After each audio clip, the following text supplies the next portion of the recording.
গপ্পযুদু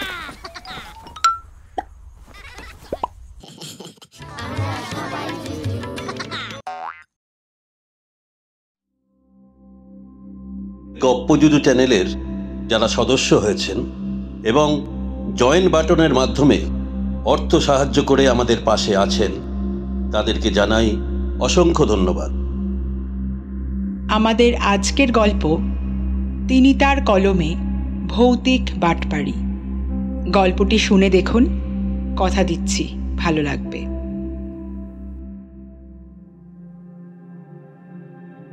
গোকুলগঞ্জের গোয়ালাপাড়ায় জনা ৩০ গোয়ালার ঘর।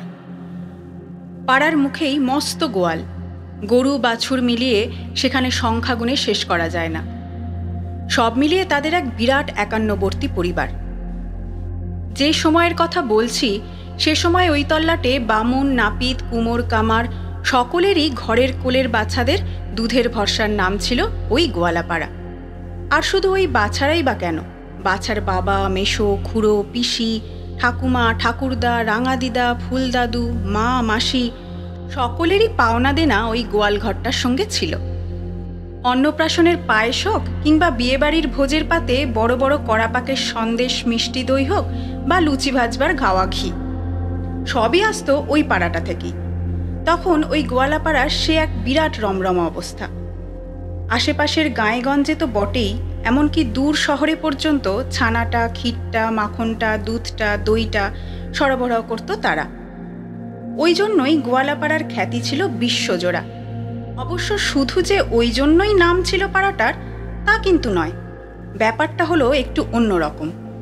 নন্দরানী বামনির খ্যাতি ওই দুধ, ননি, ছানার থেকেও আয়তনে আরও বেশি ছিল। নন্দরানী যেমন তেমন মানুষ ছিলেন না, তিনি সত্যি সত্যি রানী ছিলেন সেখানকার। আসলে নন্দরানীর পূর্বপুরুষ ওই এলাকার জমিদার বংশ ছিল।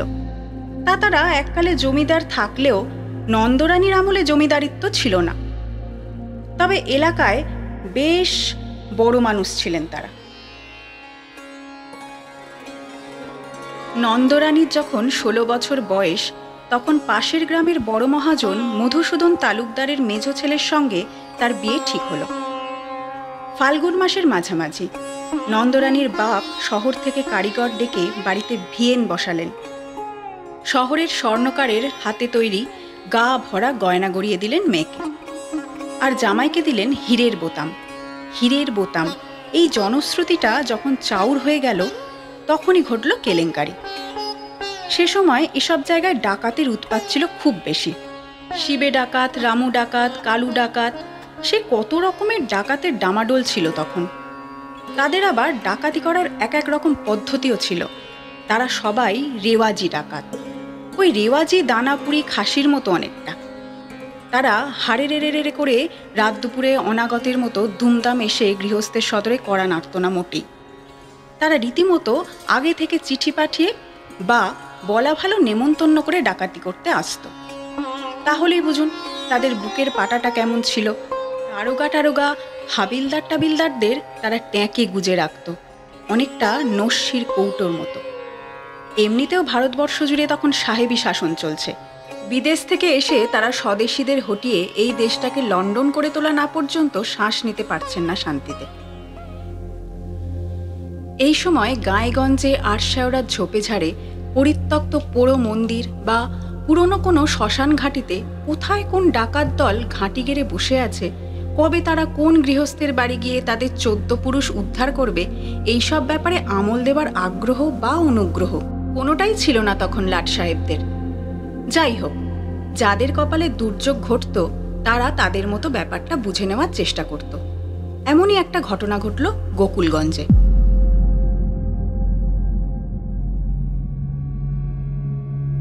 বিয়ের রাতে সেকেলে জমিদার বাড়িতে ডাকাত পড়ল। বাড়িতে চিঠি এসে পড়েছে আগেই। এবার মহারথীরা এলেন। নন্দরানীর বাপ, বড় ভাই, মেজমেশো, সেজো মামা, ছোট কাকা, জামাইবাবু সকলে মিলে চেষ্টা করে উঠে ঠেকাতে পারলেন না ডাকাতদের। বরযাত্রী কচু কাটা হলো। বরকে ধরে নিয়ে গেল ডাকাত দল।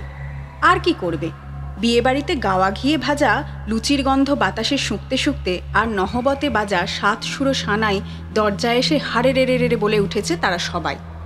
তারপর গোটা বাড়িময় পাকড়া পাকড়ি খেলা চলেছে অনেকক্ষণ ধরে,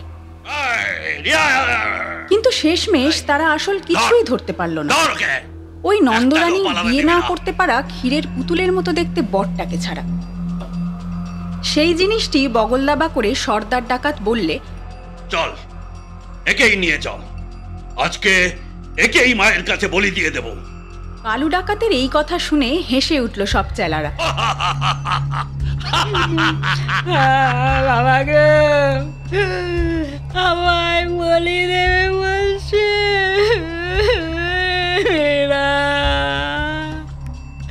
বলছে গো বলি দেবে বলছে, আমায় বাঁচাও, আমায় বাঁচাও। কে বাঁচাবে তোকে? আজ আমাদের হাত থেকে তোকে কেউ বাঁচাতে পারবে না, চল নিয়ে চল। বলে নাড়ুগোপাল তালুকদারকে তুলে নিয়ে চলে গেল তারা। পুরুত তো ততক্ষণে পালিয়েছে। বাকি যারা ছিল তারা কেউ মরেছে, কেউ বা ওই পুরুতের মতোই মরতে মরতে বেঁচেছে। মোটমাট উদর পিণ্ডি বুদর ঘাড়ে চেপে ওলমাটি ঘোল হয়ে গেছে। কিন্তু শেষমেশ ওই মাটির তলা থেকেই উদয় হলো নন্দরানী। নন্দরানীর সারা গায়ে গয়না, আত্মীয় স্বজন বলতে যারা ছিল তারা ধারে কাছে কেউই নেই, শুধু একজন আছে, তার নাম তারিণী। ওই নন্দর মতোই বয়স তার, সখী সহচরীর মতো। মাটির নিচে জমিদার বাড়ির লুকোনো বিশেষ ঘর আছে। বাড়িতে ডাকাত পড়তেই কোণের ঘর থেকে নন্দরানীকে নিয়ে তারিণী গা ঢাকা দিয়েছিল ওই ঘরেই, ততক্ষণ যতক্ষণ না কালু ডাকাত নাড়ুগোপালের সাথে কোলাকুলি করতে করতে পালিয়ে যায় সেখান থেকে। এখন সব মিটে গেছে বুঝতে পেরে দুজনেই উঠে আসে ওপরে। কাণ্ড কারখানা দেখে নন্দ বলে, এবার কি হবে লো? হ্যালো তারিণী। হবে আবার কি? চলো এখান থেকে এখন চলে যাই। যা হয়েছে ভালোই হয়েছে। বিয়ে হলে আজ বাদে কাল তোমার ঘরে আবার নতুন সতীন আসতো। আমারটিই তো আমি ঘরে থাকতেও আবার 4টে বিয়ে করেছিল, সেজন্যই তো আমি তাকে ছেড়ে দিলাম গো। আচ্ছা থাক, এখন তুই আমার কথা বল, আমি কি করব? তুমি তুমি আমার সঙ্গে চলো। আমার বাপের ঘরেতে তো আমি বই আর কেউ থাকেনি, সেখানে তুমি আর আমি এখন থেকে থাকবো। বলিস কি লো তারিণী? 2টো মেয়ে মানুষ একলা একলা থাকবো? 5 জনে খুব কথা বলবে যে। নুরো জেলে দেবো 5 জনের মুখে, ওদের কথা কে শোনে? তুমি চলো দেখিনি।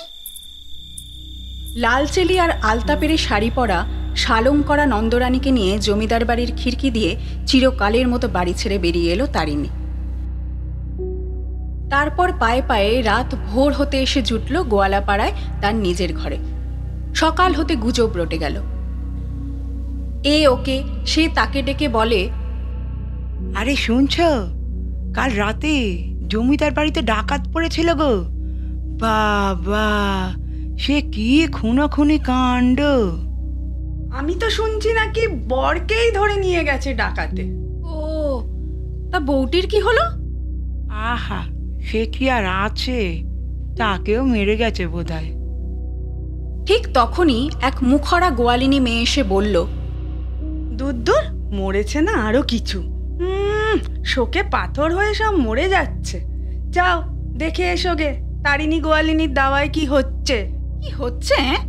কি হচ্ছে? কি হচ্ছে? লোক জড়ো হয়ে গেল মুহূর্তে। কি হচ্ছে দেখতে সবাই ছুটল তারিণী গোয়ালিনীর ঘরে। গিয়ে তো তাদের চক্ষু চড়ক গাছ। ও মা, এ কি কাণ্ড! এখনো গায়ে বিয়ের শাড়িটা বদলায়নি।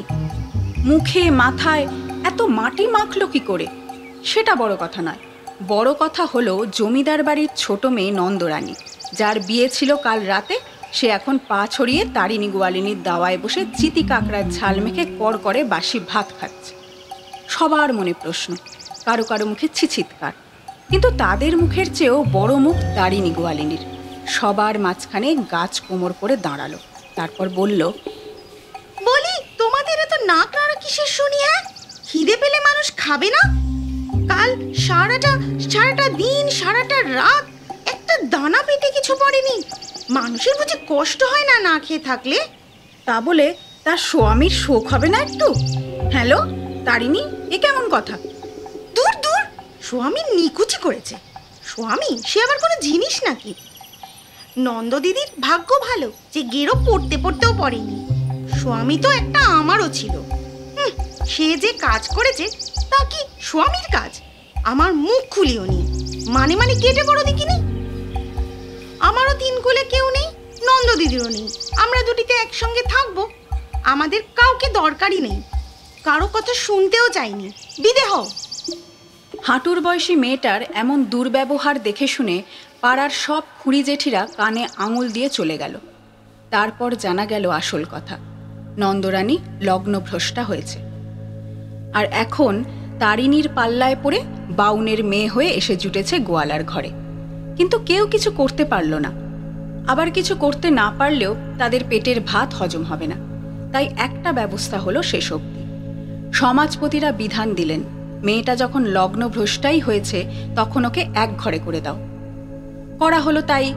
কিন্তু এতে সাপে বর হলো তারিণী আর নন্দরানীর। এক ঘরে হয়েছে নন্দরানী। কিন্তু তারিণীর তো আর ঘরের অভাব নেই। সে গোয়ালিনীর মেয়ে। দুধ দোয়ানো, গরুর চিকিৎসা করা আর 5 বাড়ির বাসন মাজা, আনাজ কোটা, এইসব কাজকর্মে সে দারুণ কর্মী। তাই তাকে কেউ ফেলে দিতে পারে না। সে নিজেও নিঃস্ব নয়। ছেলেবেলা থেকে খেটে খুটে একলা পেটে খেয়ে রেখে তার অনেক জমেছে। কারোর পরোয়া করে না সে। নিজের গরু আছে, সঙ্গে বাছুর। তারিণী এইসব নিয়ে বুক ফুলিয়ে বাঁচে। এদিকে নন্দরানীর অবস্থাও ভালো। বাপ নেই, ভাই নেই, বাপের ঘর, শ্বশুর ঘর, স্বামী, শ্বশুর কিচ্ছু নেই। কিন্তু তাতেও নিঃস্ব হয়নি নন্দরানী। আরে ওইসব না হয় নাই থাকলো, তার তো স্ত্রী ধন আছে, আর সেই সব নিয়েই সে আছে।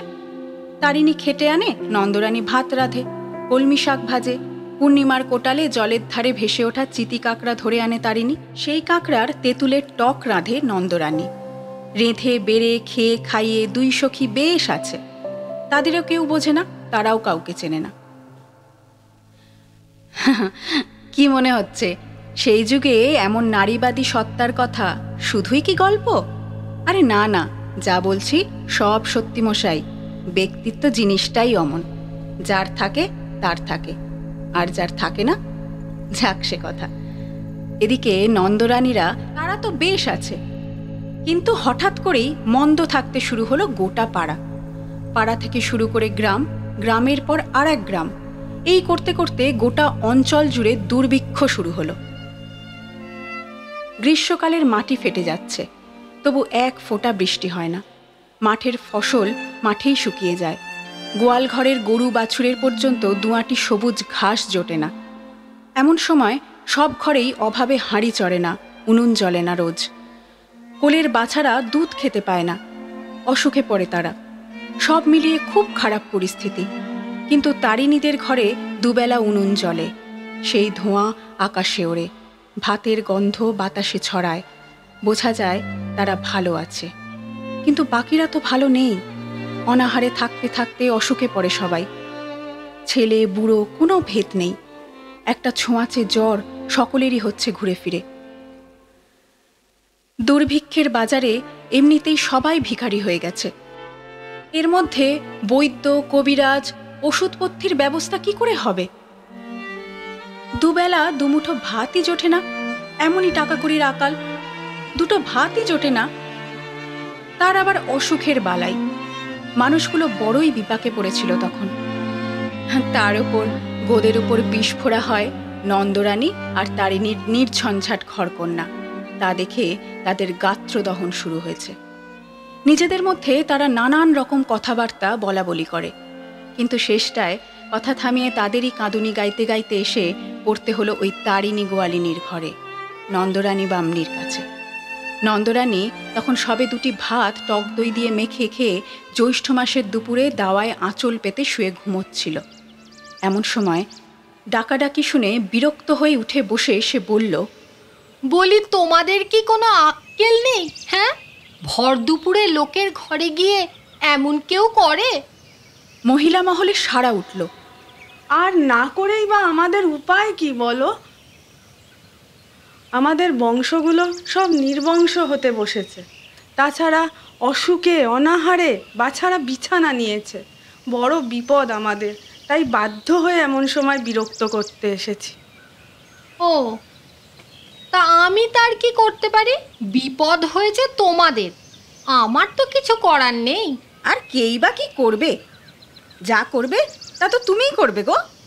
তারিণী বাসন ধুতে গিয়েছিল ঘাটে, ঘরে ফিরে দেখে এই কাণ্ড।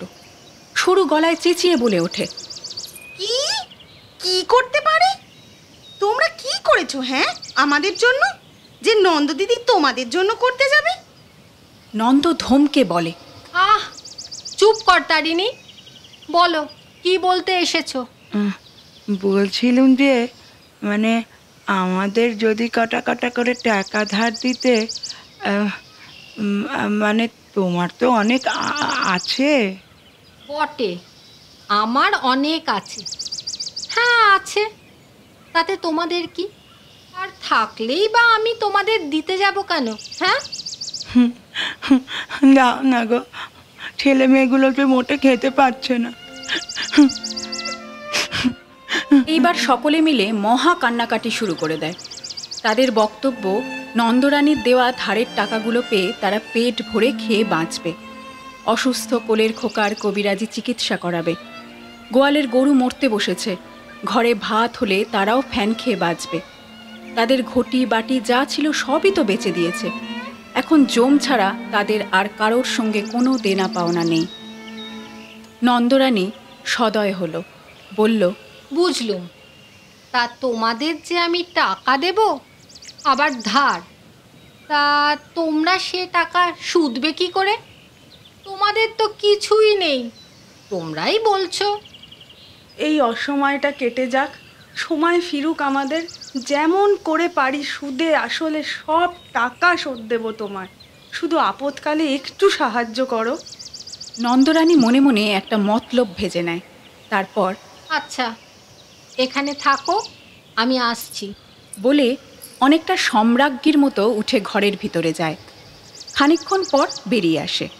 যতজন এসেছিল মাথাপিছু সকলকেই 5টা করে টাকা দিয়ে সে বলে, এই যে তারিণী, তুই সাক্ষী, এদের সবাইকে আমি এই 13ই জ্যৈষ্ঠী মঙ্গলবার এই ভর দুপুরবেলা 5 টাকা করে কর্য দিলাম।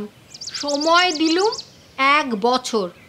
আসছে বছর এমন দিনে এই আসল আর সুদ সব আমায় চুকিয়ে দিতে হবে। হ্যাঁ, না হলে কিন্তু জানোই আমি বামুনের মেয়ে, এমন সাপ দেব না, গুষ্টি শুদ্ধ ওলা উঠোয় লোপাট হয়ে যাবে। সবার বুকে বাজ ডাকল। তারা বলল, না না না না, দোহাই দোহাই। তা আমরা বছর ঘোরার আগেই সবই শুধু দেবো গো। বলে তারা সবাই টাকাগুলো আঁচলে বেঁধে নিয়ে মনে মনে নন্দরানীর অনেক মন্দ কামনা করে সেখান থেকে চলে গেল। তারিণী কাছে এসে বলল, এ তোমার কেমন কাণ্ড নন্দ দিদি? ওদের যে এতগুলো করে টাকা দিলে ওরা কি আর ও টাকা ফেরত দেবে? আর চাইলেই বা দিতে হবে কেন? চাইলো বলেই তুমি দিয়ে দিলে। তারিণী রে, টাকা পয়সা রেখে দেওয়ার জিনিস নয়। আর আমরা তো দুটি প্রাণী, অত টাকা নিয়ে আমরা করব কি? এখন যদি ওই সব টাকা ওদের কাজে লাগে, লাগুক, ওরা ঠিকই দেবে। ওই যে বললাম না, সাপ সাপান্তের বড় ভয়। আরে টাকা পয়সা নিয়ে তুই ভাবিস না। আর এ এক ভালো ব্যাপার হলো, বুঝলি? কারণ ওদের কাছে টাকা পয়সা নেই, আমাদের কাছে আছে। আরে দরকার পড়লে ওরা আমাদের কাছেই আসবে, তখন আমরা দেব, আবার ফিরিয়েও নেব। আজ থেকে ওদেরকে হাতের মুঠোয় রাখা গেল। আগে তো ওরা অনেক ছোট বড় কথাই আমাদের বলেছে, আর এখন নত হয়ে এসেছে আমাদেরই দরজায়। এ কি আমাদের কম বড় পাওয়া? তুই ওইসব নিয়ে ভাবিস না, আমি কাঁচা কাজ করি না, ভুলে যাসনি আমার নাম নন্দরানী। তারিণী মুখে অনেক কথা বললেও এত বুদ্ধি তার মাথাতেও নেই। এখন সবটা শুনে আগাগোড়া বুঝতে পেরেছে সে। নেচে উঠে বলল, বাহ, এ তো বেশ ভালো হয়েছে নন্দ দিদি, ঠিক করেছো। ও মানুষগুলোকে অমন করেই রাখা ভালো। নন্দরানী আর তারিণী সেই থেকে গোটা পাড়ার চর্চার বিষয় হয়ে উঠল। হ্যাঁ, চর্চা তাদের আগেও হয়েছে, কিন্তু এখনকার বিষয়টা বেশ উপভোগ করে তারা দুজনেই। মাঝে কেটে গেল একটা বছর। খারাপ সময় পেরিয়ে এলো ভালো সময়। চাষবাস, ক্ষেত খামার সবই কুশল মঙ্গল। নন্দরানীর তাগাদা করবার কোনো দরকারই পড়েনি। যারা নিয়ে গিয়েছিল তারাই ঘরে বয়ে এসে একে একে পাই পয়সা বুঝিয়ে দিয়ে গেছে সুদে আসলে সবটা। অবশ্য একেবারে পায়নি নন্দরানী, আসলটা সুদে দিয়েছে তারা। আবার তারই মধ্যে অনেকেই সুদটাই সুদেছে আগে, আর আসলটা 6 মাস ধরে। এমনি করে দিন কাটে। সপ্তাহ, মাস, বছর গড়াতে গড়াতে সেই ষোড়শী নন্দরানী আর তারিণী বার্ধক্যে এসে পৌঁছায়। কিন্তু ঝাঁজ তখনও কমেনি কারোর। তারিণী বরং আরও মুখরা হয়েছে, আর নন্দরানীকে চেপে ধরেছে ভয়ানক সূচিবাই বাতিক। তেজারতি কারবারে সে এখন গোটা তল্লাটের মাথা হয়ে বসেছে। অনেক তাবর তাবর ঘাঘু মহাজন পুরুষ মানুষদের মাথায় মাথায় প্রশ্ন ঘুরে বেড়ায়। বলি, মেয়ে মানুষ, স্বামী, শ্বশুর, বাপ, ভাই কোনো কুলে কেউ নাই। লেখাপড়া বলতে এক অক্ষরও পেটে কিচ্ছু নাই। তবু এত বুদ্ধি ওই মেয়ে মানুষ পেলে কোত্থেকে? সমাজটাকে এক ঘরে করেছিল, অথচ সেই এখন হয়ে বসেছে কিনা সমাজের সম্বল। ই কেমন করে হয় গো? আহা, হবে না কেন? ওর বাপকে কি তোমরা ভুলে গেছো? আর ঠাকুরদা দুর্জটি গাঙ্গুলি, গঙ্গারাম গাঙ্গুলি, ও হলো গিয়ে তাদের বংশের মেয়ে। আর শুধু বাপের ঘর কেন, বিয়েটাই যা হয়নি। কিন্তু বুড়ো মহাজন মধুসূদন তালুকদার তার শ্বশুর হতে যাচ্ছিল। তাই আর কি। ও মেয়ে মানুষটা তেজারুতিতে এমন পোক্ত হয়ে উঠছে না, বুঝলে? তাই না বটে। ক্লেশ ভরে বলে ওঠে আর একজন।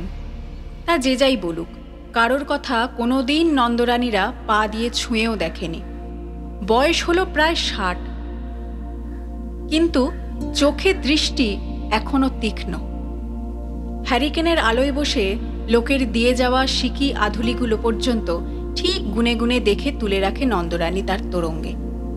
কিন্তু তারিণীর চোখে ছানি পড়েছিল, তাই সে একটু কম দেখত শেষটায়।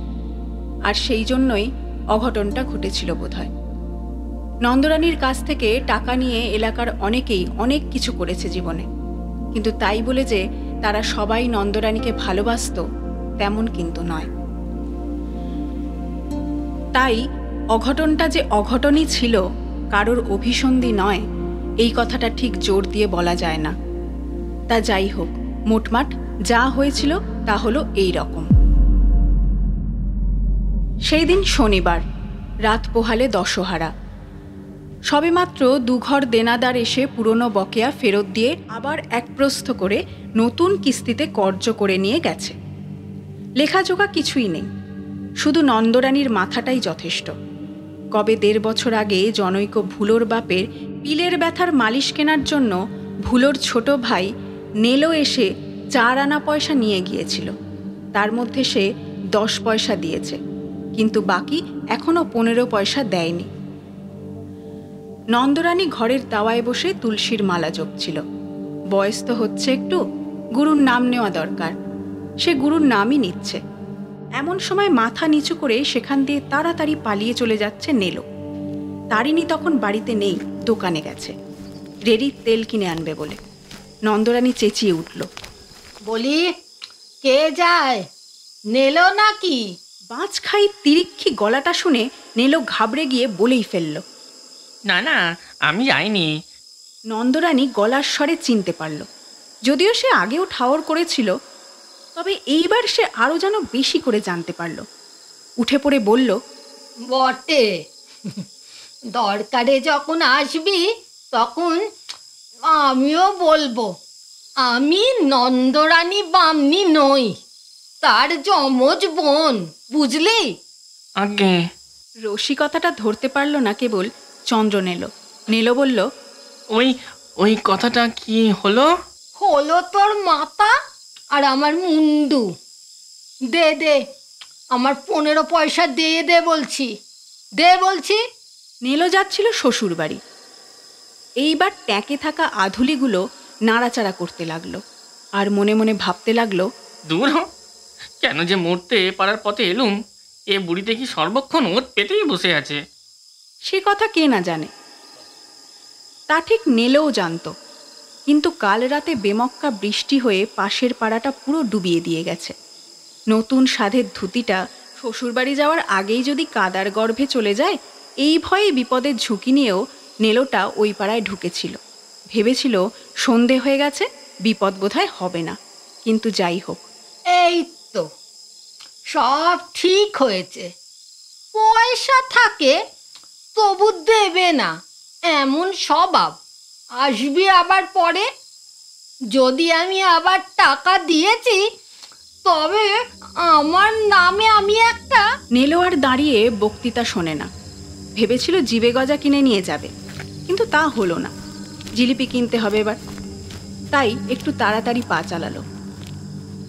নন্দরানী এমনই ছিলেন, আর এমনই ছিল তাঁর দাপট। কিন্তু এমন দাপুটে ব্যক্তিত্বটা একেবারে নিঃশব্দে মুছে গেল এক রাতের মধ্যে। তারিণী কাছে এসে বলে, নাও নন্দ দিদি, মেলা রাত হলো, এবার একটু খেয়ে নাও দেখি। ও দে, খেয়ে নি তবে। আজ পেটটা ভার ভার লাগছে বুঝলি তারিণী, বেশি কিছু খাবো না। ও খাবে না? আচ্ছা, তাহলে এই দুধটুকুই শুধু খাও। সেই ভালো।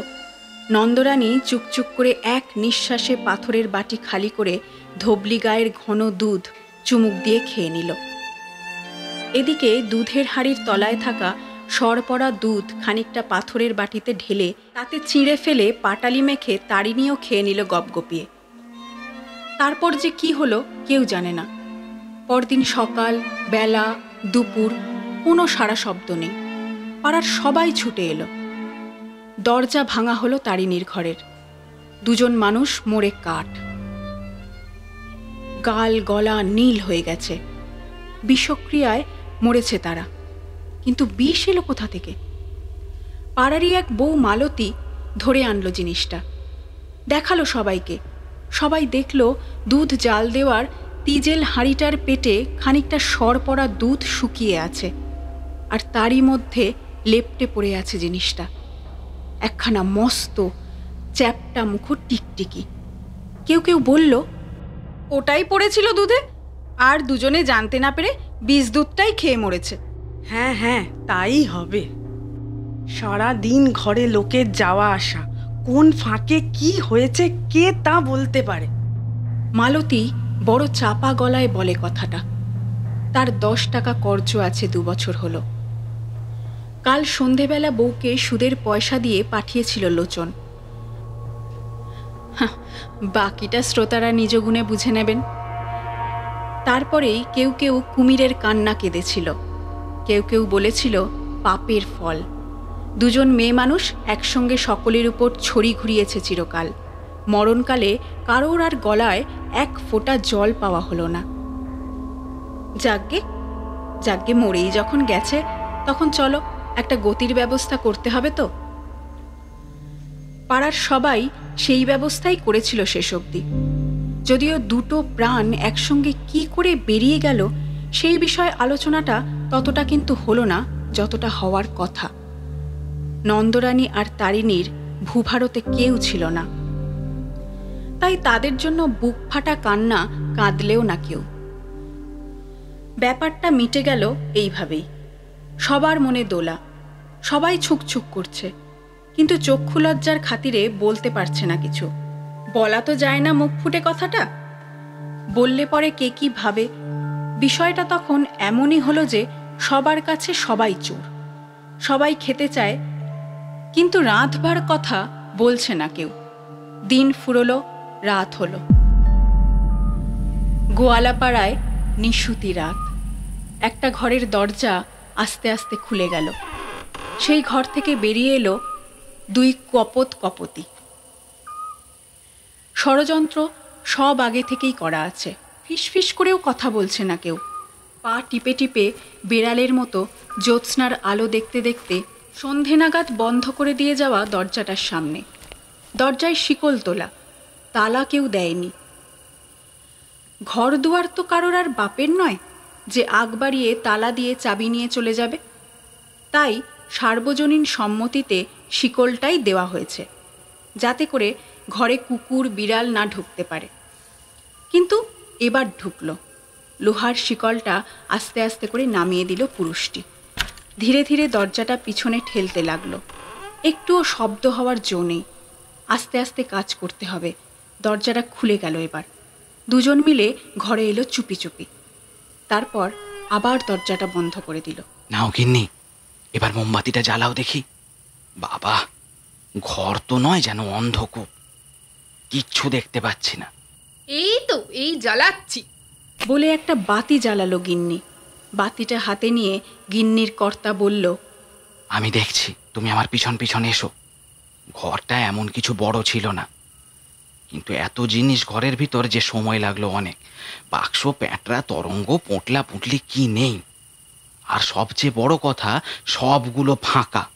তোমার যেমন বুদ্ধি, রাত দুপুরে ঘুমঠুম ছেড়ে এই মরার ঘরে আসতে হলো। এই পুরুষ মানুষের হাড়ি মাথা হলে যেমন হয়। এই দেখো গিন্নি, বাজে কথা বলবে না বলে দিচ্ছি। বুদ্ধিটা কি আমার খারাপ? তাদের কি কম ছিল? তারা না হয় মরেছে, সেই সব কি সঙ্গে নিয়ে মরেছে নাকি? তারা সেই সব কোথাও যায়নি, সব এইখানে কোথাও আছে। আমরা খুঁজে পাচ্ছি না, এই যা। হ্যাঁ ঠিক আছে, তুমি তবে খোঁজো, আমি তবে আসছি। আসছি মানে? তুমি চলে যাবে? আমি এই একা মরার ঘরে একা থাকবো? তা আর কি করা যাবে, আমার আর এখানে থাকতে ভালো লাগছে না। খোকাকে ঘুম পাড়িয়ে এসেছি, সে যদি ঘুম থেকে উঠে পড়ে আমায় না দেখতে পায়, কাঁদবে না? আমি চলে যাচ্ছি বাপু, তুমি থাকো। গিন্নির হাত ধরে কাছে টেনে নিয়ে কানে কানে বলে পুরুষটা, লক্ষ্মীটি, ওরকম বলো না। খোকা কেন জাগবে? সে তো ঘুমোচ্ছে। এত কষ্ট করে এসেছি, কিছু না নিয়েই চলে যাব। একটু বোঝো। কি নেবে? কোথাও তো কিছু নেই। থাকতেই হবে, টাকা পয়সা কত ছিল, সেই সব থাকতেই হবে। আর একবার খুঁজে দেখি। তুমিও খোঁজো না, তুমি খোঁজো। দেখো, যদি খুঁজে পাই তাহলে কিন্তু তোমায় আমি একখানা সীতাহার গড়িয়ে দেব। বালুচরি শাড়ির উপর বিছে যা চাও সব পাবে। থাক, আর মিথ্যে কথা বলতে হবে না, আমি ওই সব জানি। কি করতে হবে তাই বলো। এই তো আমার লক্ষ্মী সোনা, আমি তো সবই খুঁজেছি। তুমি এবার একটু ওই ওই ওই বালিশ কাঁথাগুলো খুঁজে দেখো তো, ওখানে কিছু আছে কিনা। তোর বিছানায় আবার কি থাকবে? থাকতেও তো পারে। আরে বাবা, সেই বুড়িটার কি মাথায় বদবুদ্ধি কম ছিল? সে কখন কি করে তার ঠিক আছে। মেয়ে মানুষের বিছানায় আমি হাত দেব না, তুমি একটু খুঁজে দেখো না। গিন্নি বোঝে স্বামী আজ নাছোড় বান্দা। তাই সে গিয়ে মাটিতে বিছিয়ে রাখা জোড়া খাটিয়ার ওপরে পাতা বালিশ বিছানা নিয়েই নাড়ানাড়ি করতে লাগলো। কোথাও কিছু নেই, কোথাও কিচ্ছু নেই। কিন্তু হঠাৎ কিসে একটা হাত লাগে তার, টেনে সেটাকে সামনে আনে। ও মা, এ তো একটা মস্ত কোল বালিশ। কিন্তু বালিশের ভেতর কেমন যেন সব নড়ছে। মনে হচ্ছে টানাটানিতে ভিতরে কি সব যেন ঘষাঘষির আওয়াজ পায়। গিন্নি বলে, ওগো এদিকে একবার এসো, ওই বালিশখানা যেন কেমন কেমন লাগতেছে। কই কই, দেখি দেখি। কর্তা কাছে ছুটে এসে গিন্নির হাতের উপর থেকে ভারী কোল বালিশটা টেনে নেয়। বাবা, তাই তো, এর তো বেশ ওজন। কিন্তু মুখটা তো সেলাই করা, ভিতরে কি আছে না আছে দেখবো কি করে? মরণ, কাজের বেলা অষ্টরম্ভা, দাও আমাকে দাও। বলে বালিশটা আবার নিজের কোলে টেনে নিল। বড় লাইলন টিকা মাছ আঁশবটির কোলে রেখে কাটার মতো করে দুই হাতে কোলবালিশটির চাকাটা ছিঁড়ে নেওয়ার মতো শক্তি দিয়ে কোলবালিশের মুখটা খুলে দিল সে। আর তারপরেই ঝলমল করে উঠল সেই বালিশের পেটের ভেতরটা। ওগো এসব কি? কই দেখি দেখি। কর্তা হামলে পড়ল লোভী বেড়ালের মতো। বালিশটা সামনে রেখে নিজে একটু পিছিয়ে সরে গেল গিন্নি। বালিশটাকে নিয়ে প্রথমে সেটাকে উপুর করে খাটিয়ার ওপর ঢেলে দিল ভিতরে যা ছিল সব। কিন্তু এ তো শেষই হতে চায় না, পড়ছে তো পড়ছে, পড়েই যাচ্ছে। এদিকে মোমবাতি শেষ হয়ে এসেছে। গিন্নি, আর একটা বাতি ধরাও, গুনতে হবে তো। বলিহারি যাই মেয়ে মানুষের বুদ্ধি। এত বাক্স প্যাঁটরা সিন্দুক তোরঙ্গ থাকতে শেষটাই কিনা এই ময়লা ছিমড়ে ঢাকায় মোড়া কোলপালিশটার মধ্যে এইসব রেখে গেছে। এসব গয়না বুঝি ওই মহাজনী নন্দরানীর বিয়ের গয়না? গল্পটা তো জানতে কারোর বাকি নেই, তাই বুদ্ধিমান বুদ্ধিমতী দুই নারী পুরুষ বুঝতে পারল সব। ঠিক এই সময় দপ করে একবার জ্বলে নিভে গেল বাতিটা। দূর দূর, তোমাকে না বললাম একটা বাতি জ্বালো, দেখলে তো অন্ধকার হয়ে গেল। নাও নাও একটা বাতি জ্বালাও। আমি কেন জ্বালতে যাব? তোমার হাতে কি কুষ্ঠ হয়েছে? তুমি এবার জ্বালাও। আগেরটা আমি জ্বালিয়েছিলাম, তুমি এবারেরটা জ্বালাও। স্বামী বেচারি আর কি করে, স্ত্রী ধর্মঘট ডেকেছে বুঝতে পেরে সেই হাতড়ে হাতড়ে একটা বাতি জ্বালাতে যায়। আর ঠিক তখনই ঠান্ডা হয়ে ওঠে পুরো ঘর। ঘাড়ের কাছে ঠান্ডা নিঃশ্বাস ফেলে বলে ওঠে একটা পরিচিত গলা। ইরে, পয়সা দেখছিস, গয়না দেখছিস, দেখ দেখ জন্মের শোধ দেখ। চুরি করতে এসেছিস তোরা আমার ঘরে? হ্যাঁ, বলি তোদের সাহস তো মন্দ নয়। কে কে কে? কেন লো, আমাকে চিনতে পারছিস নে হতভাগা? আমারই ঘরে এসে আমারই চিনতে পারছিস নে? পাশ থেকে যেন আর একটা ঠান্ডা গলা বলে, আহা তারিণী, অমন করে মুখ ঝামটা দিতে নেইলো। ঘরে অতিথি এসেছে, অন্ধকারে চিনতে নাই পারে তারা। তুই ওদের যত্ন কর, মিষ্টি দে, জল আন। তা যা বলেছ নন্দ দিদি, চোর অতিথি বলে কথা। ছাঁটা পেটা না করে কি আর থাকতে পারি? বলেই সপা সপ মুড়ো ঝাঁটা পেটা করতে লাগলো একটা হাত। কাতরে কাতরে উঠছে পুরুষ মানুষটা। বাবা গো, বাঁচাও, ছেড়ে দাও, আমি চলে যাব, আর আসবো না। আমাকে ক্ষমা করো, আমার ভুল হয়েছে। আমি নাক মুলছি, আমি কান মুলছি, আমাকে ছেড়ে দাও, আমাকে ছেড়ে দাও। অলৌকিক ঝাঁটা পেটা তো সে খাচ্ছে, এবার লৌকিক গালাগাল খেতে শুরু করেছে। অকৃতজ্ঞ পুরুষ মানুষ, নিমুরুদে একটা বেটার ছেলে একা একা আসতে পারলে না, আমাকে নিয়ে এলে। এখন বিপদে পড়ে বলছি আমাকে ছেড়ে দাও, আর আমি, আমার কথা মনে নেই? একবার তুমি বেঁচে ঘরে চলো, তারপরে তোমায় যদি আমি খেজুরের ঝাঁটা দিয়ে ঝেঁটিয়ে বিষ না ছেড়ে দিয়েছি, তবে আমার নাম ক্ষীরোদবালা নয়। ও মা বৌমা, বেঁচে সে একা ফিরবে কেন? তাও কি হয়? তোমরা হলে কি স্বামী স্ত্রী? তুমি মরবে আর সে বাঁচবে, এ আবার কেমন কথা শুনি? গিন্নির ঘাড়ে ঠান্ডা নিঃশ্বাস। পিছন দিকে কে যেন দাঁড়িয়েছে তার। ঘাড় ঘোরালো গিন্নি, ঠান্ডা ভাবটাও ঘুরে গেল অমনি। এ কি জ্বালা, সে যতবার দেখার চেষ্টা করছে, যদিও অন্ধকারে দেখা তো যাচ্ছে না কিছুই, ঠিক ততবারই পিছন থেকে ঠান্ডা ঠান্ডা হাওয়াটা আসছে। ভ্যা ভ্যা করে কেঁদেই ফেলে গিন্নি।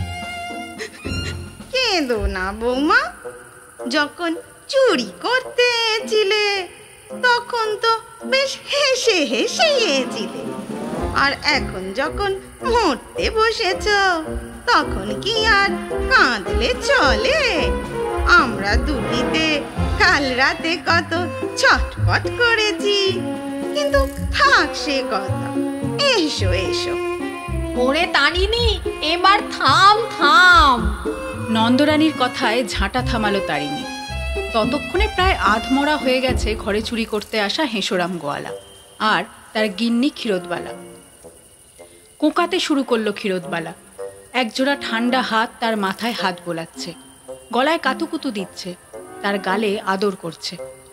আমাদের ছেড়ে দাও, আমরা অন্যায় করে ফেলেছি, আর হবে না, আর কোনোদিনও হবে না। ঘরে আমার ছেলে ঘুমোচ্ছে, তখন থেকে বলছি লোকটাকে চলো চলো, ওকে নিয়ে তোমরা যা পারো করো, আমাকে ছেড়ে দাও। হেঁসোরামের এই অবস্থাতেও হাসি পেল। হায় রে কপাল! যে গিন্নিকে সীতাহার বানিয়ে দেবে বলে এখানে এনেছে, সেই গিন্নি এখান থেকে চলে যাওয়ার সময় তাকে হারিয়ে যেতে কোনো আপত্তি করছে না। এমন সময় তারিণী বলল, নন্দ দিদি, আরো যেন কারা সব আসছে। আসুক আসুক, আসতে দে। মৌচাকের মধু ফেলে মাছিরা সব মরে গেছে তো, তাই এখন কত পিঁপড়ে আসবে। কিন্তু তারা তো জানে না মাছি মরলে কি হবে, ফুলগুলো তো বেঁচেই আছে। এই বলে তারা হিহি করে হেসে উঠল। গিন্নি তখনও কাঁদছে। তারিণী বলল, চুপ, না হলে না এক্ষুনি ঘাড় মটকে দেব। কান পেতে শোনো নন্দ দিদি, কারা যেন সব এলো। সত্যি বটে, খানিক পরই দরজার গায়ে চাপ পড়তে লাগলো। আরে, দরজাটা তো বাইরে দিয়ে দেয়া ছিল, ভেতর থেকে আবার কে দিল? হ্যাঁ গা, আমাদের আগে কি তবে কেউ এসেছে? তাই তো মনে হচ্ছে, কিন্তু সে কে বলো তো? দেখতে হবে, দাঁড়াও। এই এই, কে আছিস ভেতরে? দরজা খোল বলছি, না হলে সবাইকে ডেকে এনে দেখাবো তোরা চুরি করতে এসেছিস। তারিণী নাকি সুরে মুখ বেঁকিয়ে বলল, সাধু পুরুষ তো, সবাইকে দেখিয়ে দেবে, চোর ধরাবে। নিজেরা যেন এখানে সত্যনারায়ণের সিন্নি খেতে এসেছে। দরজাটা গিয়ে খুলে দে তো তারিণী, বেটারা আসুক ভেতরে। তারিণী গিয়ে দরজা খুলে দেয়। দরজা খুলে দিতেই বাইরে দাঁড়িয়ে থাকা আরেক দম্পতি ভেতরে ঢুকে আসে। জ্যোৎস্নার আলো এসে পড়েছে ঘরের খোলা দরজা দিয়ে। বউটির আঁচল চাপা প্রদীপ জ্বলছিল একটা। সেই আলোয় মেঝেতে পড়ে থাকা লোকটাকে চিনতে পারে ওরা। বলে ওঠে, এসোরাম। ও মা, ক্ষীরদ দিদি, তুমিও আছো? তোমরা দুজনে মিলে এসেছো চুরি করবে বলে? ছি! পাড়াতো তো জায়ের মুখে এমন কথা শুনে চিড়বিড়িয়ে ওঠে ক্ষীরোদবালা। সে বলে, ছি কেন গো, ছি কেন? আমরা চুরি করতে এসেছি, আর তোমরা তোমরা কি করতে এসেছো শুনি? আমরা আমরা মানে আমরা মানে মুদি কালোকেষ্ট বলে ওঠে, আমরা দেখতে এসেছি রাত বিরেতে এই ঘরে কোনো উপদ্রব হচ্ছে কিনা আমরা দেখতে এসেছি। নন্দপিসি তো আমাদের খুব ভালোবাসতো, তাই তার টাকা পয়সার কেউ চুরি করে নিয়ে যাচ্ছে কিনা তাই দেখতে এসেছি আমরা। ঠাস করে একটা চর এসে পড়ল কালোকেষ্টর বাঁগালে। ও বাবা গো!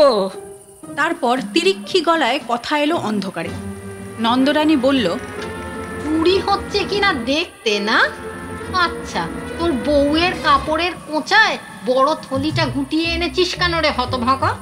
আমার টাকা পয়সাগুলো সব গুছিয়ে তাতে নিয়ে যাবি বলে না?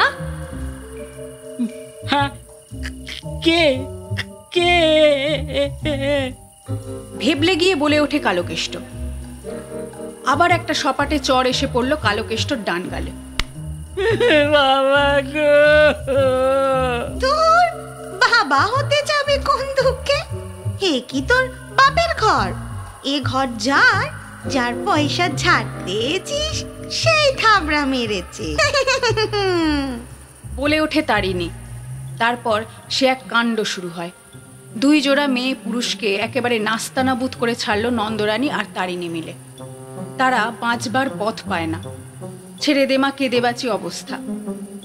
হ্যাঁ, ছেড়ে দিলে বটে, তবে ছাড়ার আগে তারিণী হেসোরামের এক কান এক হাতে আর অন্য হাতে কালোকেষ্টর কান ধরে ছিঁড়ে শাসিয়ে দিয়ে বললে, আর যদি কোনোদিন হেমুক হয়েছিস তবে ঘাড় মুটকে তোদের ঘরের দোরগোড়ায় ফেলে দিয়ে আসবো। কখনো নয়, আর জীবন থাকতে কোনো দিনও না। চারজন সেই কথা বলে কোনো মতে হাতে পায়ে ধরে সেই যাত্রায় প্রাণ বাঁচিয়ে পালিয়ে যেতে যেতে তারা শুনতে পায় জোড়া গলায় খিলখিলিয়ে হাসি। তারা তো ফিরছে অন্ধের মতো, আর রাতও প্রায় শেষ হয়ে আসছে। কিন্তু ওমা, হঠাৎই ধাক্কা লেগে গেল খুব জোর। পাড়ার আরো অনেকেই গা ঢাকা দিয়ে একে অপরকে লুকিয়ে আসছিল ওই নন্দরানীদের ঘরে, ওই একই মনোবাঞ্ছা নিয়ে। কারোরই মনোবাঞ্ছা সফল হয় না, একে অপরের ঘাড়ে পড়ে সব ভণ্ডুল হয়ে যায়। শেষটায় গোটা পাড়া নাকে খত দিয়ে ঠিক করে তারা না খেয়ে মরে যাবে, সেও ভালো, কিন্তু কোনোদিন ভুলে তারিণী গোয়ালিনীর ঘরের ত্রিসীমানায় যাবে না। তাহলে একবার বুঝেই দেখুন নন্দরানীদের দাপট কতখানি ছিল। না না, তারা যে মারা গিয়েছে এই বিষয়ে কোনো সন্দেহ নেই কারোর মনে, কিন্তু তারা তবুও ওমুখ হতে পারে না। সবাই জানে ও ঘরে কেউ নেই, কিন্তু অনেক কিছু আছে। কোলবালিশের ভিতরে থাকা টাকা পয়সা আর গয়নাগাটি সে তো 4 জন চোখের সামনে দেখেছে, আর বাকিরাও শুনেছে। আর দেখাশোনার কি আছে? সবাই তো জানে নন্দরানীদের কত ধনসম্পদ ছিল। কিন্তু হায়, তা যেমন ছিল তেমন থেকেই গেল চিরকাল। কেউ ছুঁয়েও দেখতে পারল না। এমনি করেই কেটে গেল প্রায় 10টা বছর। দিনে দিনে তারিণী গোয়ালিনীর ঘরের কাঠামোয় ঘুণ ধরল। ঝড়ে জলে অব্যবহৃত ঘরটা আস্তে আস্তে ভেঙে পড়তে লাগলো। গোটা পাড়ায় সেদিকে কারোর কোনো মাথা ব্যথা নেই। ও টাকা পয়সায় যখন হাত দেওয়াই যাবে না, তখন ঘর থাকলো কি গেল সেদিকে ফিরেও তাকাবে না কেউ, তা তাকালোও না কেউ। কিন্তু সবটাই যদি ঠিক থাকতো তাহলে কি আর গল্পের নাম ভৌতিক বাটপাড়ি হতো? এখন বাটপাড়ির কথাই যখন উঠল, তখন একজন চোরের কথা ওঠা ভালো, কারণ কথাতেই তো আছে চোরের উপর বাটপাড়ি। মাঝখানে কেটে গেছে 10 বছর, আগেই বলেছি। যত বড়ই ঘটনা হোক, সময়ের সঙ্গে সঙ্গে স্মৃতি ফিকেই হয়ে যায়, কিন্তু শ্রুতিটা মোটেই ফিকে হয়নি এখনো। গোকুলগঞ্জ আর তার আশেপাশের জায়গায় গোয়ালাপাড়ায় তারিণী গোয়ালিনীর ঘরে তারা আর নন্দরানীর অনেক টাকা পয়সা আর সোনার গয়না যে মাটি চাপা পড়ে রয়েছে, তার কথা এখনো ভেসে বেড়ায় কান থেকে কানে। তা এ কান ও কান সে কান হয়ে গদাই গড়গড়ির কানেও গিয়ে ঢুকল কথাটা। গদাইয়ের বয়স বেশি নয়, এই সবে 17 পেরিয়ে 18 পা দিয়েছে সে। স্কুল পাঠশালা তার কোনো কালেই ভালো লাগেনি, তাই সে অত লেখাপড়ার জটিলতায় যায়নি। কিন্তু তাই বলে সে ফেলনা নয়, তারও করিশ্মা কিছু কম নয়। দিনে দিনে কোনো রকম প্রশিক্ষণ ছাড়াই সে এখন সিঁধেল চোর হয়ে উঠেছে। শীতকাঠি হাতে যদি পড়ে আর তেমন একটা দেয়াল যদি পায়, যার ওপারে সোনা আর টাকা, এই দুয়েরই অবস্থান ভালো পরিমাণে, তবে আর গদাইকে পায় কে? ধরা পড়েছে অনেকবার, হাজতেও গেছে বার 2-1, কিন্তু তাই বলে তার পেশায় ভাটা পড়েনি কখনো। সুযোগ পেলেই সুবিধে হলেই হাত পাকিয়েছে গড়গড়ি। এবার অবশ্য তাকে বেশি পরিশ্রম করতে হবে না, একথা ভেবেই সে কাজে বেরিয়েছিল। আর রাতটাও বেছে নিয়েছিল ঘোর বর্ষার মাঝরাত।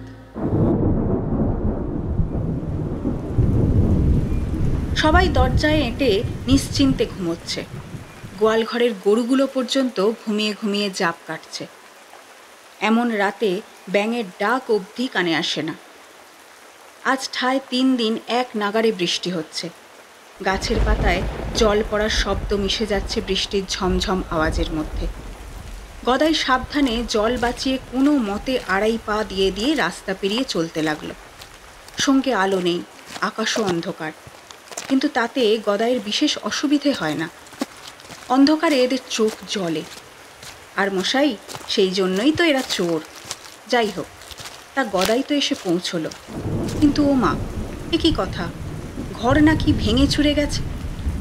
কিন্তু তা তো নয়। খুব আবছা হলেও একরকম নক্ষত্রের আলো ফুটেছে আকাশে, মেঘের ফাঁকে, আর তাতেই দেখছে চোখের সামনে দিব্যি একটা মিঠো ঘর দাঁড়িয়ে আছে।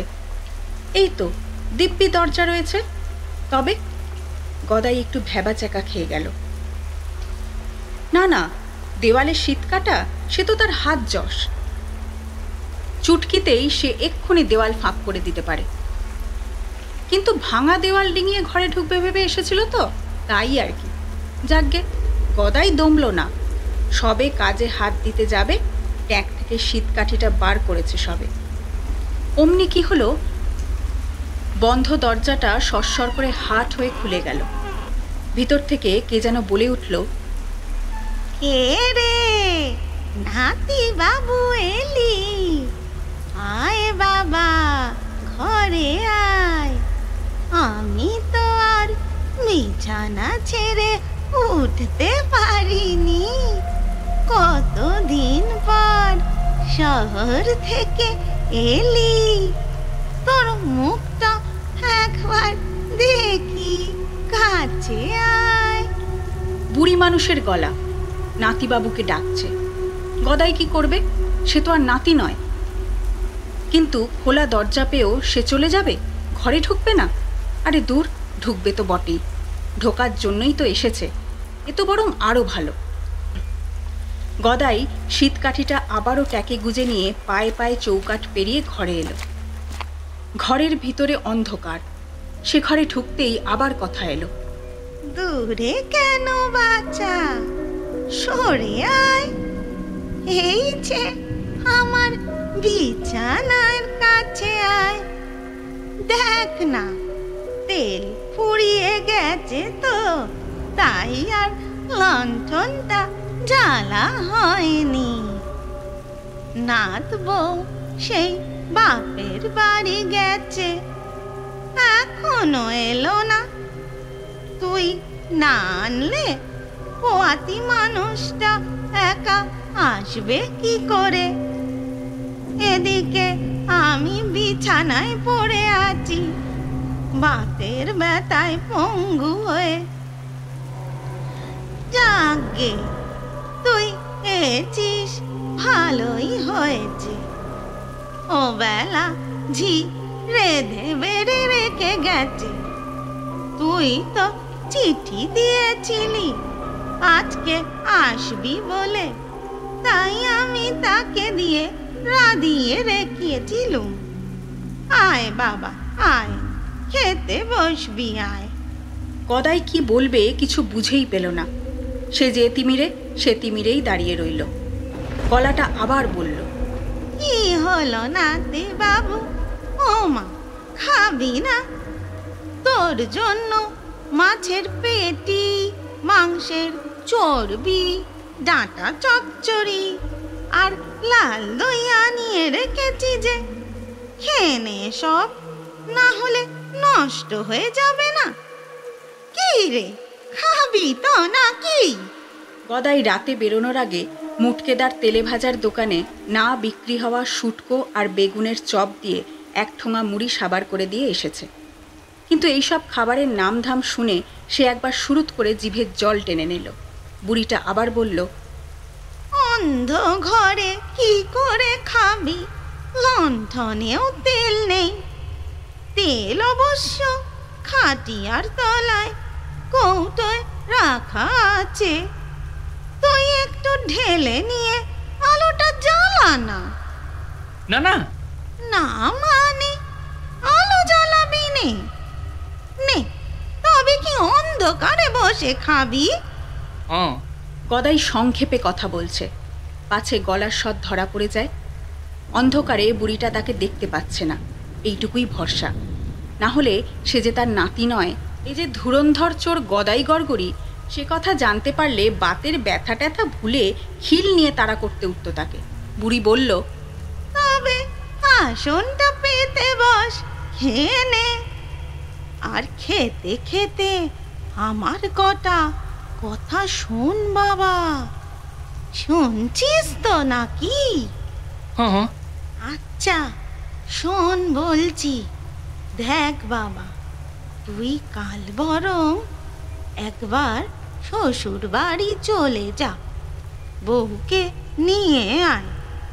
আমি আর কদিন বল, আজ আছি কাল নেই। ঘরে এত সব জিনিসপত্র, তুই তো আর এখানে থাকিস না। আমি চোখ বুঝলে পাড়ার লোকে লুটে পুটে নেবে সব। ঘরে লোক থাকা দরকার। নয় নয় করে তোর ঠাকুরদার রেখে যাওয়া সোনা দানা তো আর কম নেই। আহা, আমায় বড়ই ভালোবাসত রে মানুষটা। ফি বছর, হ্যাঁ ফি বছর আমায় গয়না গড়িয়ে দিত। তা সেসব গয়না তো আর কম নয়, সবই আছে এই ঘরে, ওই ওই তোরঙ্গটার মধ্যে, বুঝলি? শুনছিস তো? হ্যাঁ, তবে শোন, শুধু গয়নাই কি আর আছে, কত যে লোকের জমি জায়গা বাধা দেওয়ার দলিল পত্র রয়েছে, তার কোনো ইয়ত্তা নেই। তেজারতির কারবারি ছিলেন তো তোর ঠাকুরদা, তাই আর কি। এছাড়া রূপোর বাসন, এমনকি সোনার মোহর অবধি আছে এই খাটিয়ার তলায় কলসির ভেতরে। আর এমনি কাঁচা টাকা সে তোরঙ্গে বা কলসিতে ধরবে না, এত আছে। সেই সব গুছিয়ে রেখেছি পোটলার ভিতর। খাটিয়ার তলায় ঘাড়ের উপর তুলে তুলে বেঁধে রেখে দিয়েছি, তোদেরই জন্য রেখেছি বাপ।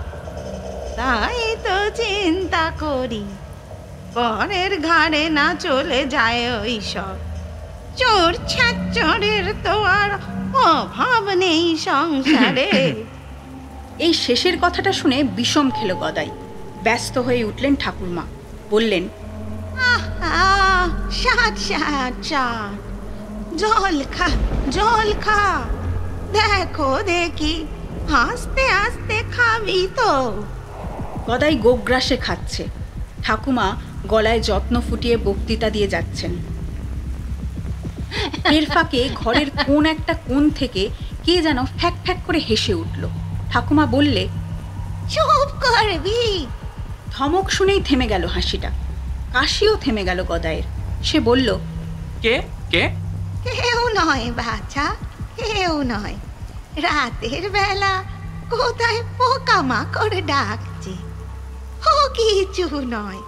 তোর খাওয়া হয়ে গেছে? হ্যাঁ।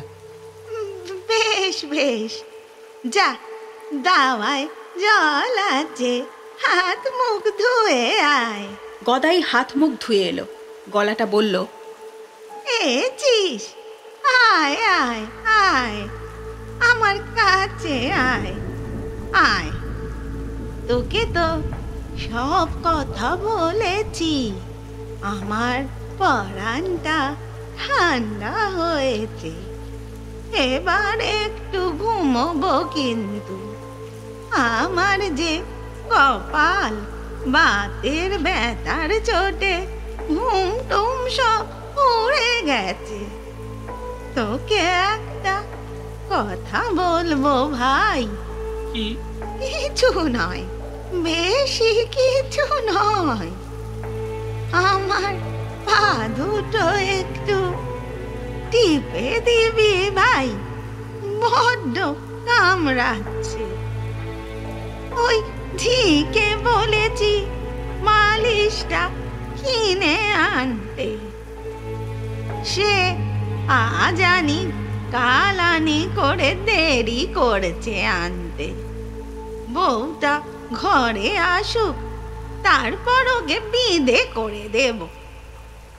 তুই এখন এক কাজ কর, ওই দরজাটা বন্ধ করে দিয়ে আয় তো। রাত তো, কোথায় শিয়াল কুকুর ঘরে এসে ঢোকে দুমুঠো ভাতের গন্ধে। আচ্ছা, তুই তবে খেয়েছিস, একটু জিরিয়ে নে, তারপর না হয় আমার পা টিপে দিবি, কেমন? আমি একটু পাশ ফিরে শুই। বলে বুড়িটা যেন খাটিয়ার মধ্যেই একটু ওপাশ ফিরে শুলো। অন্ধকারে আন্দাজে বুঝল গদাই, সে এবার হাতে চাঁদ পেল। যদিও বুড়িটা বিছানা ছেড়ে উঠতে পারে না, তবুও কানের সামনে বক বক করতে থাকলে কাজে মন বসাতে পারে না গদাই। গদাই কিন্তু চুপ করে বসে থাকলো না মোটেই। সে নিঃশব্দে কাজ শুরু করে দিল। সুরসুর করে ঢুকে গেল খাটিয়ার তলায়। অন্ধকারে হাত দিয়ে হাতড়িয়ে হদিশ পেল কলসিগুলোর। আস্তে আস্তে সেইগুলো বাইরে নিয়ে এলো। বোচকা পেতে কলসি থেকে জিনিস বার করে তাতে রাখতে লাগলো।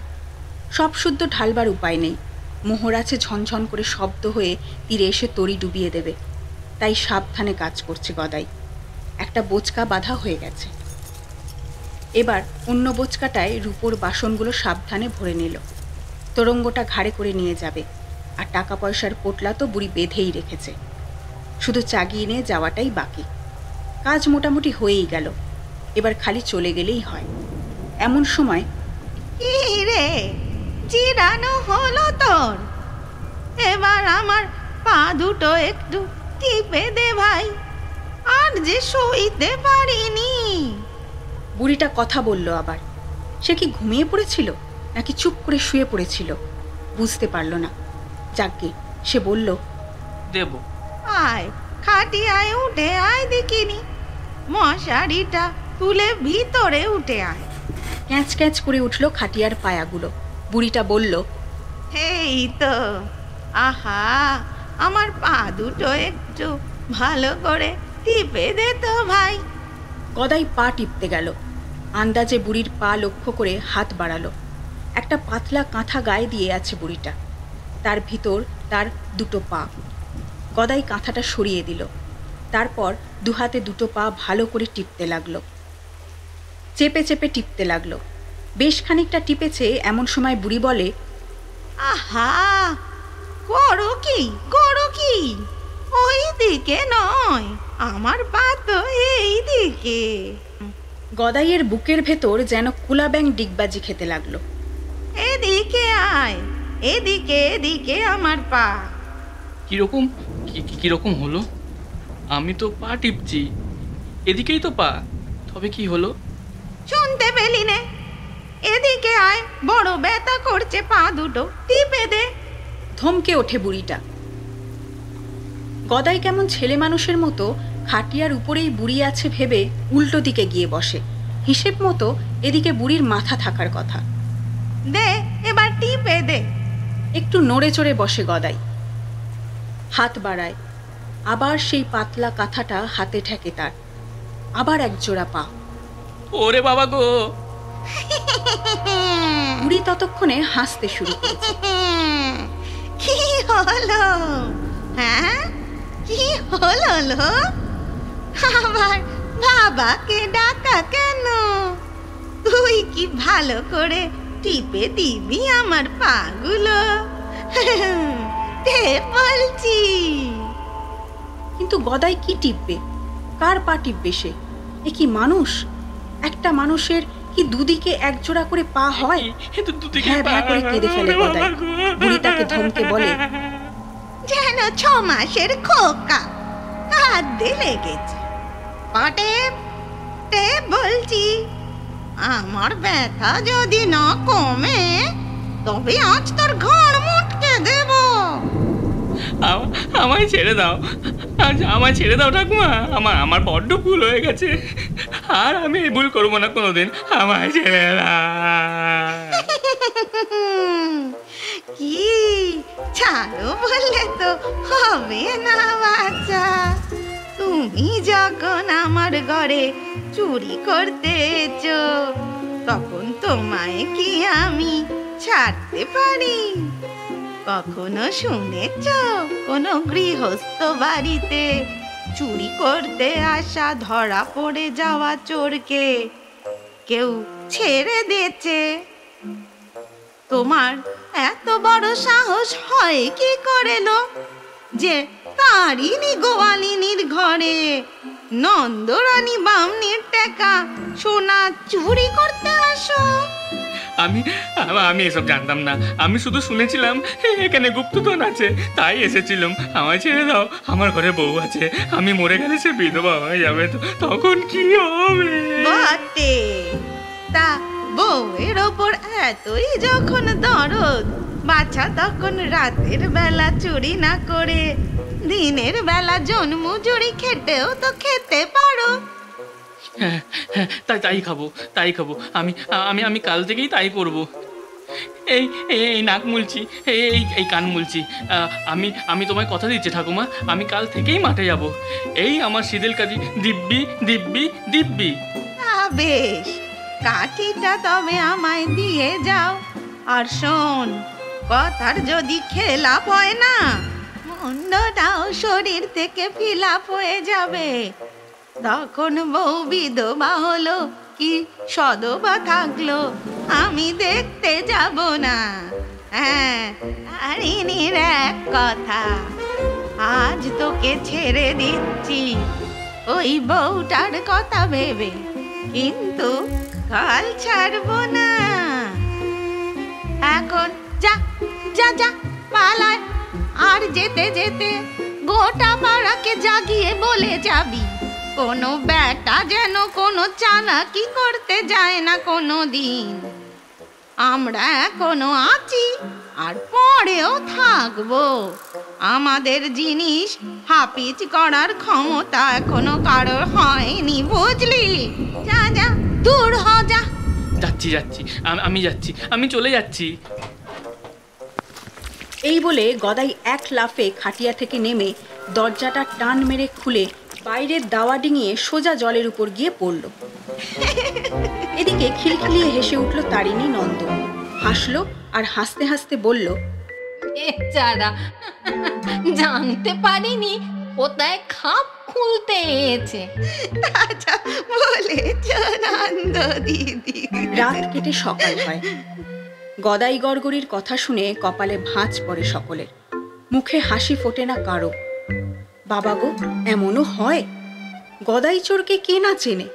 তার চুরি করা পোটলা বাঁধা জিনিসপত্র সব ফেলে সুরসুর করে চলে আসতে হয়েছে তাকে। আর হবেই তো, সেই দুটি যা জিনিস বেঁচে থাকতেই কেউ পেরে ওঠেনি।